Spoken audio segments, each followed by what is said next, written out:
এই জন্য আপনারা একটা বিষয় লক্ষ্য করবেন, কখনো আহলে সুন্নাত ওয়াল জামাতের মধ্যে যারা আহলে সুন্নাত ওয়াল জামাত, যারা আহলে বাইতের প্রেমিক যারা, এদের মধ্যে বাতিল থাকতে পারে। যারা আহলে বাইতের প্রেমিক হবে তারা কোনো অবস্থাতেই বাতিল হইতে পারে না, মুনাফিক হইতে পারে।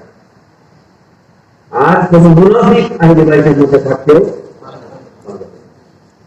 কারণ এই বিষয়টা ফিক্স করেছেন নবী মুহাম্মদ রাসূলুল্লাহ সাল্লাল্লাহু আলাইহি ওয়াসাল্লাম। যেখানে ক্ষতিকর কিছু থাকবে, যেখানে থাকার পরেও সন্দেহ সৃষ্টি হবে, সেই ধামন ধরার জন্য তো নবী আমাদেরকে বলবেন যে বৃত্তির নিচে দাঁড়ানো পরিবর্তন করবে, বৃত্তির নিচে দাঁড়ানোর উদ্দেশ্য হাসিল হবে না।